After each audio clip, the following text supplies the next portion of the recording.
بسم الله والصلاة والسلام على رسول الله. ازيكم يا شباب؟ عاملين ايه؟ كل سنة وانتم طيبين. النهاردة 18 مارس، الموافق 8 رمضان.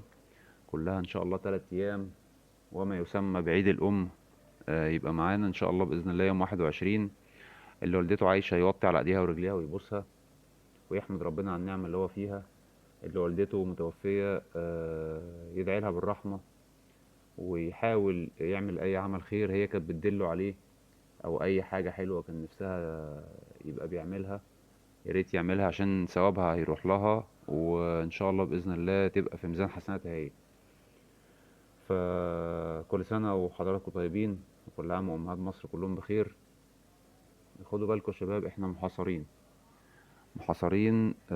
ربنا يفك الكرب على مصر والامه العربيه كلها. محاصرين فكريا واقتصاديا وكل حاجه. ازاي؟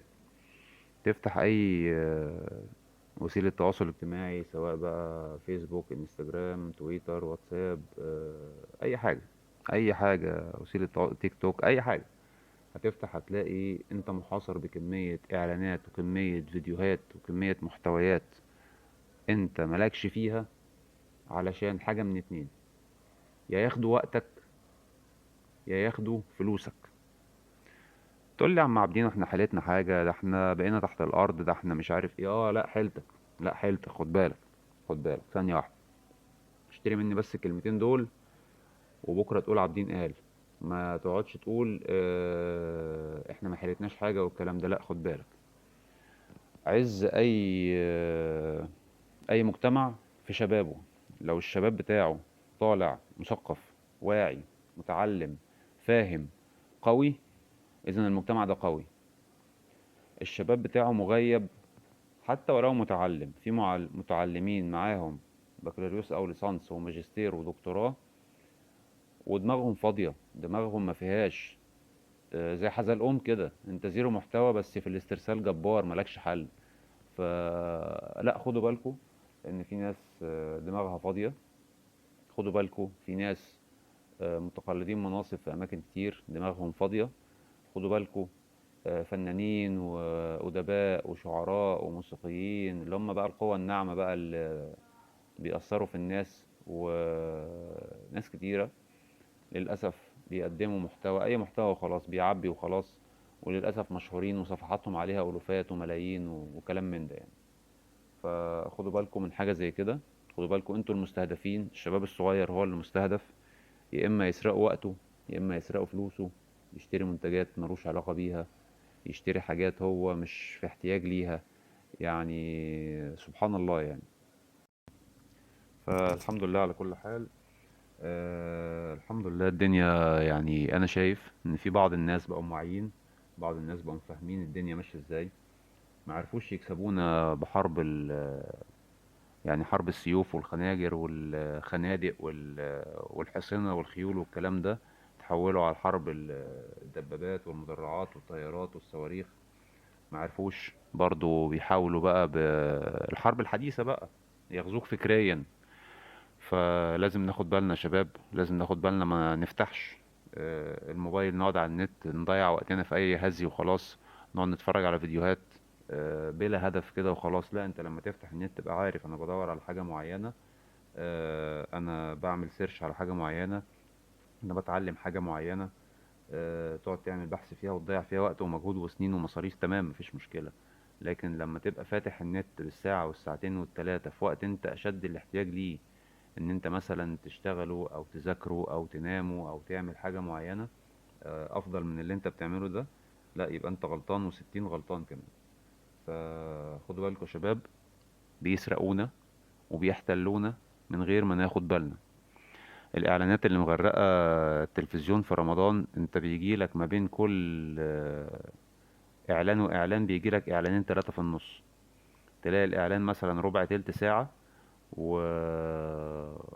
وبعد كده بيجيلك المسلسل كده ولا برنامج حتة كده 10 دقايق. فمش معقولة يعني، وشوية ويجيب لك نفس الإعلانات تاني هي. طب ده إيه بقى؟ تسميه إيه؟ ما هو التكرار بيعلم الشطار لا مؤاخذة. فانت خد بالك، انت لما تلاقي السلعة نفس السلعة بتتكرر لك كذا مرة، انت اوريدي خلاص عقلك هياخد عليها، وعينك هتاخد عليها، وودنك هتاخد عليها، وانت نفسك هتحب السلعة دي حتى لو انت ما بتطيقهاش اساسا. فخدوا بالكوا، لان الكلام دوت تسويقيا هو صح 100%، مبيعات صح 100%. الحاجة لما تتكرر قدام عينك كتير، انت اوريدي خلاص بتتبرمج عليها، مش شايف غيرها. حتى لو في بدائل غيرها كتير، مش عايز اقول اسامي المنتجات طبعا عشان الدنيا كلكم فاهميني طبعا.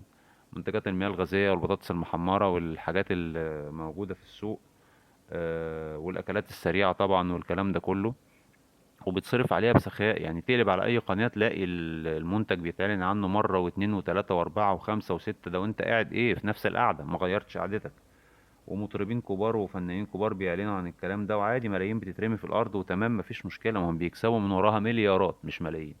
حط مليون هيكسب وراه مليار.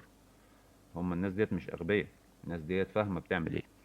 فلازم انت برضه تكون فاهم انت بتعمل ايه، ويكون دماغك حاضرة وشغالة وذهنك صاحي، علشان محدش يضحك عليك، علشان محدش يستغلك، علشان محدش يسرق منك حاجة او ياخد منك حاجة انت مش عايز تديها له.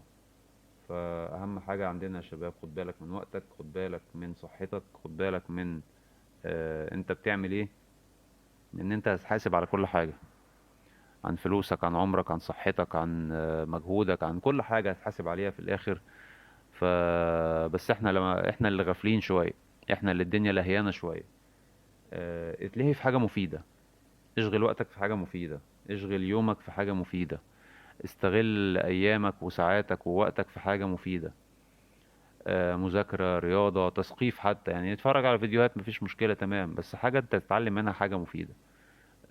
مش فيديوهات، اي فيديوهات وخلاص، تقعد تقلب تقلب تقلب تقلب، تبص في الساعة تلاقي ايه ده، ما بتقومش غير لما تلاقي تليفونك قرب يفصل شحن ولا فصل شحن اساسا. خدوا بالكم يا شباب. ان شاء الله باذن الله الفتره اللي جايه هيبقى في فيديوهات نصايح حلوه قوي ليكم، وخاصه بالنسبه للناس اللي عندها مشاكل، بتفضل شغاله باجتهاد جدا طول الموسم، وتيجي في الاخر تلاقي نفسها عامله وحش في البطوله، او بتأدي اداء مش كويس. بتلاقيه هو غالبا نفس الطالب اللي بيشتغل كويس قوي طول السنه الدراسيه او طول الترم، ويجي في الامتحان الفاينل او امتحان الترم تلاقيه مأدي اداء زي الزفت. مع انه حالل الامتحانات كتير جدا وامتحانات فيها نفس الاسئله، بس هو عنده مشكله معينه. نتناقش في الموضوع دوت في فيديو تاني ان شاء الله باذن الله. اشوفكم على خير، السلام عليكم ورحمه الله وبركاته.